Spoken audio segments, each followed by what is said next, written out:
Coons, Yeah. tell me about yourself. Um, Like when you started at DigiTech and DoD, and like as it started back in 2008, I was in college and I didn't know what I wanted to do with my life. I knew I liked music and that I was decent at science and math. And then I was trying to think, doctor, teacher, engineer, I don't know. But then I learned about this local company, DigiTech, and Bob's your uncle, or in this case, Roger is my uncle. It's your uncle. And I asked him, like, okay, hey, what do I need to do to get, an internship or whatever? That's Ollie barking, by the way. Yeah, that's our office dog. So, sorry to interrupt, but which college did you go to? The University of Utah. So Roger told me what I would have to do to qualify for an internship, and I did that. And I stayed for 10 years up until things shut down. Yeah. So speaking of shutting down, it's going to be this conversation is going to be a little bit tough because I want to talk about parts of that, but I also don't want it to spin negative. Mm-hmm. And we had some negative. I almost feel like you're like a war buddy because we went through some rough times. Yeah. But let's try to keep it positive as possible. I'm a positive guy. I'm a positive guy. So you started as an intern, right? Yeah. Okay. And did I have you on any projects when you were an intern, or was it mostly pro audio? I think I'd graduated by the time you took over DigiTech DoD. So I don't know if I was an intern.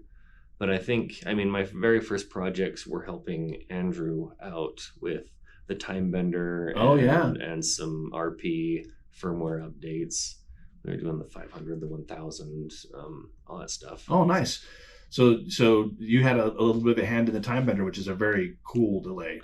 Yeah, it was a dive into the deep end because again, I had a guitar and I played music, but guitar effects were still very new to me. So to be handed, a full blown RP and a Time Bender on my first day, I'm like, I have no idea what's going on. But I learned, and it was cool. Those were some really cool projects to start with. Yeah. So with the Time Bender, is there anything in retrospect that you would have done differently? Oh yeah, it absolutely kills me that we gave it FS3X control and one of the buttons does nothing. I hate that so much. We should have, at the very least, that third button should have done instant repeat hold. We could have done something cooler, but but I didn't. I was a newbie. I didn't understand what I would want years later, but that's what we should have done. So because I had a Time Bender on my board for years, and the thing that I've noticed is the depth control on it is it goes from like nothing to everything in like a sixth of a turn. So the modulation control is less than ideal, but I find a spot and don't touch it again. That's what I do too. But I still love that pedal. That's a great pedal. People don't realize the power inside that thing. Not only can you choose pattern delays, you can create your own pattern delays, which is, I don't know of any other pedals out there that do that. Do you? No, I haven't heard of anything that's tried to do that. Yeah. Yet again, another example of Digitech being ahead of the curve, and people finding out about what it does that's cool years and years later. We need to revisit the Time Bender concept, don't you think? Yeah. Yeah, I would love to make something that doesn't draw 700 milliamps and go from there. I'm very current conscious. I want it to fit on a board without needing a special snowflake supply. Yeah, we lived through the hardwire stuff too, where those drew a lot more than a normal pedal did. The digital ones were really current hungry, and even the analog ones were current hungry, and so we had lots of complaints from the market about how much they drew. So we kind of learned our lesson through that kind of stuff. Yeah. But that said, there's some designs where it's just going to drop. Yeah. There's nothing you can do about it. Yeah. So let's talk a little bit about let's talk about the Carcosa, because people don't realize this. I tend to get all the credit for the Carcosa and the Rubberneck, But people don't realize that, like the Rubberneck in particular was a total team effort. Yeah. And the Carcosa was mostly you. I came up with the idea and the circuit that I wanted to mess with, but you breadboarded it and you did the tweaks that we asked for. Yeah. And stuff like that. So talk about that a little bit. Well, honestly, I give you most of the credit for the Carcosa. The one thing that was all my idea was the after control. That was not part of the original design. Spec. And that was my idea, but everything else was just, you wanted to make a fuzz and I wanted to help you make it happen. So I just did what you told me to do, and that's where we landed. And it turned out cool. I mean, it took some iterations though, because when we first, the way I always phrase it is, if you take a Maestro FZ1S and sit it next to a Carcosa and try to make the Carcosa sound like the FZ1S, it's not going to happen. Yeah. Because the FZ1S circuit was like, I guess it's technically a starting point. It's based on it, but we turned it into something completely different. I mean, it has clipping diodes. It has the mode that's on the FZ1S. The second mode is like thin mode. Yeah. And we turned it into fat mode, so exactly the opposite. And it's just so different. I mean, we changed the transistors that were in there. We changed, how it tuned. We changed how the EQ worked. I mean, just on and on and on and on. Yeah. Yeah, but they were mostly your ideas. Oh, well, thank you. I was just doing what you told me to, because you were the fuzz guy, and I never made a fuzz before. So I'm just like, yeah, I'll just Tom likes it, and so, and I think I liked it too. But it's considered a classic now. Yeah. So I mean, congratulations, man. Good job. It's batting 1,000 there. So I appreciate that, brother. So let's see. Let's move on to a little bit of talk about Rubberneck dev. So the Rubberneck overall design, I drew on like a 3x5 card. Mm-hmm. And the final version didn't change very much. And in fact, I had the name Rubberneck for the delay really, really early on. Yeah. But you are the one that came up with the rubbernecking concept, the idea that worked. Tell me about that. Yeah. Well, of all guitar things in the AFX space, one of my favorite things is envelope followers. I like stuff that responds to playing dynamics. So what I was trying to do during the proof of concept breadboard phase was make modulation, follow an envelope. And I know I would want that, and several other people would want that, but I know a lot of people wouldn't. But I was just doing it because I think it would sound cool. But I'm actually not all that great at programming firmware, so. What I ended up with, rather than an envelope follower, is this triggered sweep. And I thought, you know what, that's actually really useful in and of itself, and something that we could throw on as, an alternate foot switch mode or something like that, as a very controllable, cool performance thing. And I showed it to you and Billy, and you liked it, and rubbernecking just happened to fit. It was quite serendipitous. Yeah, you're being a little modest though, because even though I had the rubbernecking name, it didn't even occur to me to make it so that pitch shifting capability was called rubbernecking. When you first showed me that thing, you said this is rubbernecking, and I'm just like, yeah, it is. yeah, and it just happens. Sometimes you strike gold as you're working in the design mine, and that's what happens. And I there's even more there, like to grow on that. Oh, absolutely, for sure. And we are actually working on some interesting new stuff. So let's swing back a little bit, because we burned through Carcosa and Rubberneck as if it was nothing, but in fact, from conception of Carcosa to execution, it was 3+ years. And from conception and execution of the Rubberneck, it was 5 years. Mm-hmm. And that is all because of just weirdness at Harman, the way it was at that point. Because we went through multiple reorgs during that time. We had people who were in charge and then not in charge, with varying visions of where it should go. I don't want to hog the whole thing because this is about you, but do you remember some experiences from then? Yeah, it was resources, as we were called, were perpetually tight. Are you a resource? Yes, I am a design resource. I don't think you're a design resource, dude. I think you're a good guy. Well, I want to be a design resource, but I also have a name. I am more than a number. I am not a number. But yeah, that's. But yeah, I was for many years towards the end of Harman, as it was. I was pretty much the only engineer DigiTech and DoD had. And then, we were able to, pull in Rob and other people every once in a while. And in fact, on the Carcosa dev, you weren't actually officially a DigiTech or DoD engineer. You were pulled in from the pool, the matrix of engineers, weren't you? Yeah. Carcosa was largely Skunkworks. The Rubberneck proof of concept was Skunkworks, as well as I was working on some BSS thing or something. Yeah. I just busted out the breadboard and made it happen.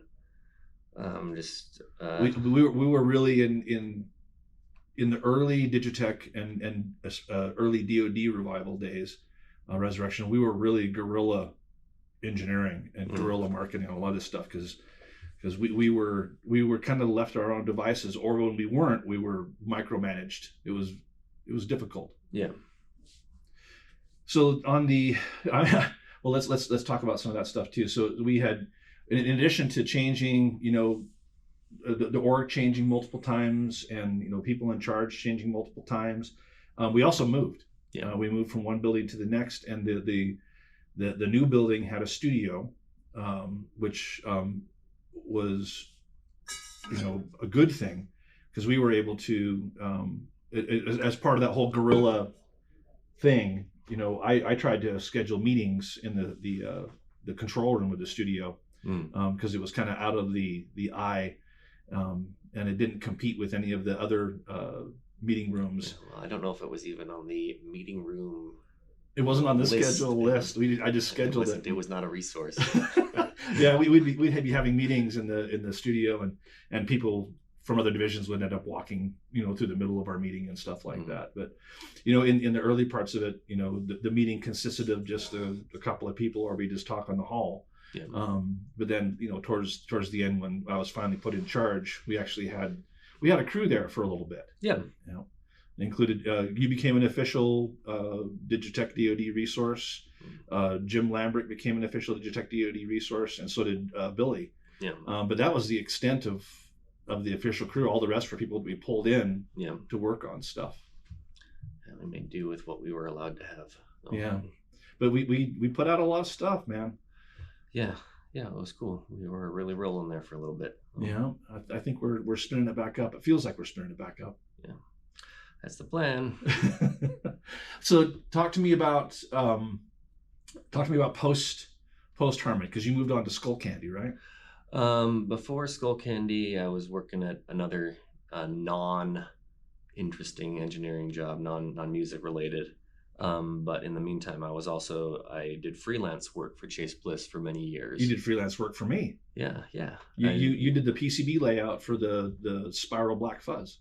Yeah. I helped out a little bit there, but I'm not going to take too much credit because spiral is your thing. I just did a little bit. Well, I mean, it's based on the Carcosa, so again, you had a hand in that. So it's like an extension of what the Carcosa can do. Yeah, I helped out a little bit with you. Then for several years, I was working for Chase Bliss, and then by extension, I worked a little bit with Old Blood and Drolo. I helped a little bit with Mood. The biggest project I worked on while I was there was Blooper. I was the hardware guy, and that turned out really cool, I think.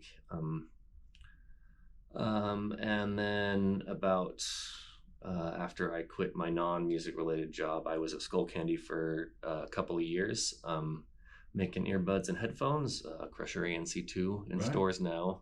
I put a lot of me is in that thing. That's if you awesome. Want to go check it out, Crusher ANC2. Nice. But I'm not with the company anymore. I'm not going to receive any financial benefit. Yeah, but it was one of your babies. You gotta talk about it. I'm happy with how that turned out. With the within the constraints I was given, I like it. I use it at home. So, but and I really liked my time at Skull Candy. I feel like I've been very lucky to continually get jobs that align with my interests. And here I am again with DigiTech and DoD, and I feel very lucky to be here. It's very fun working on this stuff, and I got a lot of cool ideas. So tell me how you feel about coming back to DigiTech and DoD, because for me, when Jim first came to me about this, I was dead set against it. Mm-hmm. It felt like a step backward. And as we talked more and more about it, I started to realize that no, it wasn't a step backward. They actually wanted us to move forward. So tell me how you felt about it when you first were approached. I closed this chapter in my life. And I also, it'd been more than a year. By the time I got kind of involved in this, it also been more than a year since I'd stopped freelancing for pedals as well. I was just too busy. I couldn't do it anymore. Couldn't, do everything I need to do plus an extra job. So right. I just, like, okay, that was fun. I'm done. Moved on, got rid of a lot of gear, shrank my board, etc. I'm like, okay, I'm happy with this, and that's where it will stay. And then it just happened again. I'm like, okay, I guess, if you guys, want to pay me to make pedals, I could do that. It sucks. It sucks terribly. But all that. It was pretty surreal. But yeah, if you guys like, I'll do it. Awesome. I can do it. I've done it before. I'll do it again. So, well, one of the things I like about you is that there's engineers that are very, very technically oriented, which I'm not saying you're not. Mm-hmm. But you're able to juggle a bunch of different stuff, a bunch of different concepts. You're able to look at what you're designing as a guitar player. You're able to look at what you're designing from an engineering standpoint, but you're also able to look at it as just I'm not sure how to phrase it, as a creative person. So it's, you're adding your spin to stuff, because you could have just punched the clock on the Rubberneck. You could have just, did what I told you to a T, but you didn't. You came up with ideas. And so my whole philosophy was back then, and it still is today, is best idea wins. Yeah. And so if somebody comes to me, I don't care if they're the janitor or if they're the guy, that's cleaning the parking lot. If he has a cool idea, then we're going to try to incorporate it into the stew. Yeah. So, I greatly appreciate that you have input other than just, crossing the T's and dotting the I's. Mm-hmm. Yeah, I like to make stuff as cool as possible, as affordable as possible. That is my ethos. Yeah, and without getting into specifics, because we can't, what Digitech DoD pedal would you like to see come back? Oh, jeez.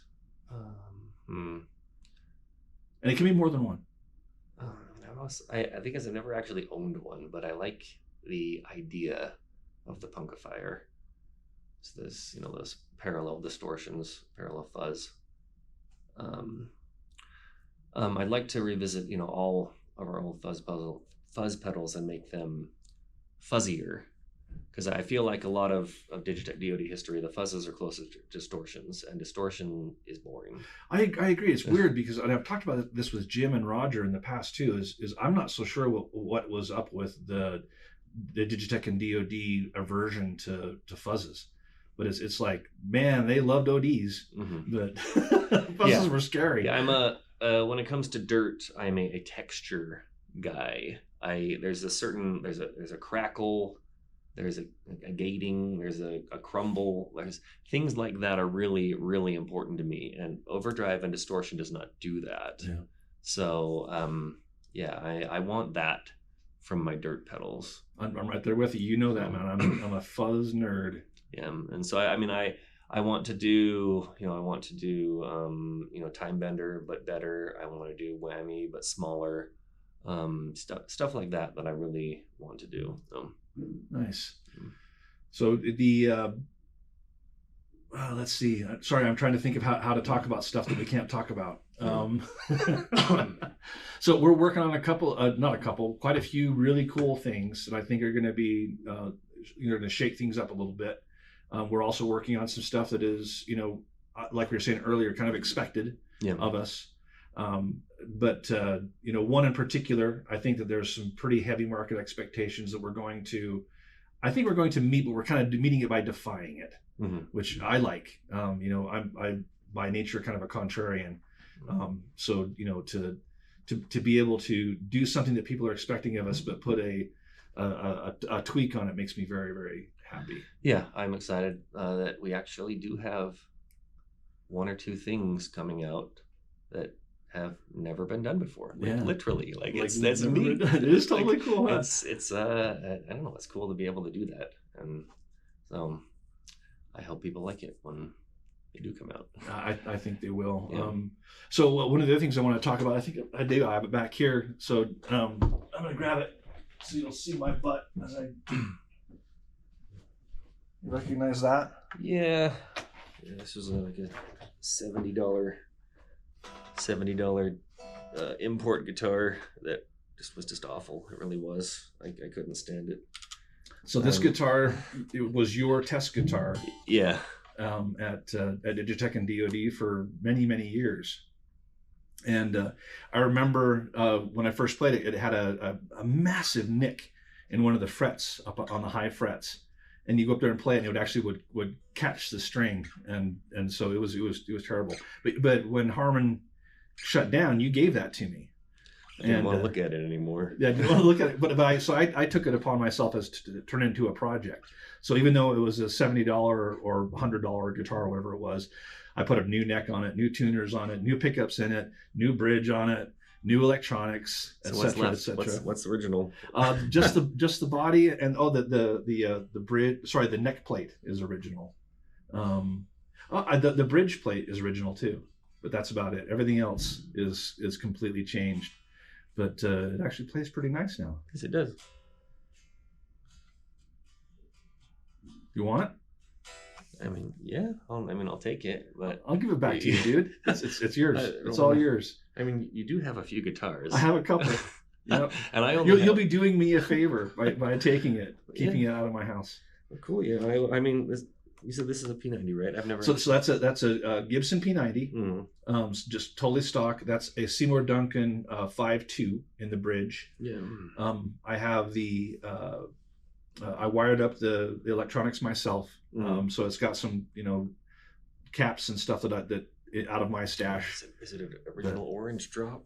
Yeah. Well, I think it's orange drop. It's a I don't so Sean. Mojo, so there is some mojo in there. So Sean from Love Pedal sent me a bag of caps 4.7 UF, and they I use them in all my guitars now. But they have a really cool tonality to them, and so I stuck that in there. But yeah, it's yours, man. Cool, thank you. Yes, I need to stress that no, I do not believe in mojo. I am an engineer. Science, hard facts. I build stuff that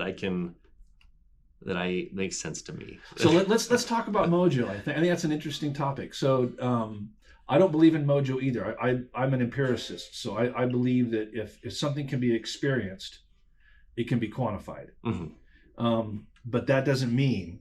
So here's my exception. But that doesn't mean that we have the tools to quantify every experience. Mm-hmm. That's fair enough.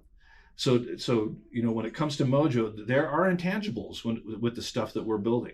Do you agree with that? Yeah. It's just it is what it is. I don't believe it, but it's there. Yeah.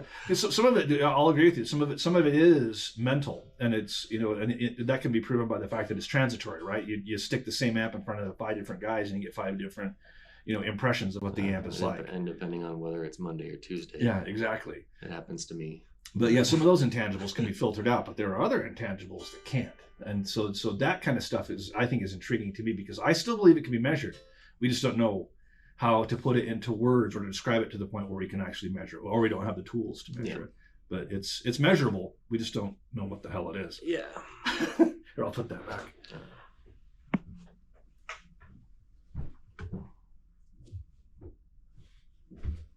That'll give you another guitar to use as testing. It'll be like coming home, except for that 5.2 pickup rocks, dude.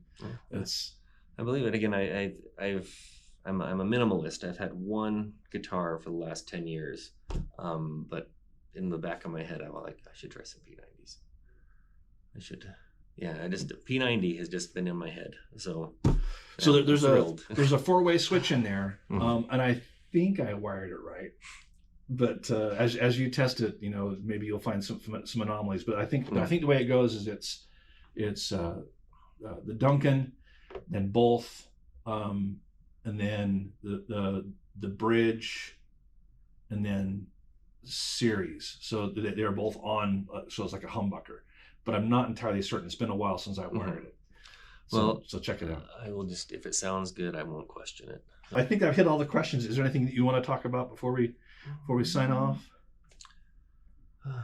I think we talked about what I planned on talking about. I'm just happy to be here. Oh man. Yeah. So I'm glad to have you on board. It's this next version is going to be fun. It's going to be work. Yeah. But it's going to be fun. Yeah, let's make it last another 50 years. How long was DigiTech DoD around the first time? So 73, 74 is when they incorporated. So that's 45 years. 45 years, yeah. Yeah, I think we can do that. Let's do that. All right, man. Thank you, brother.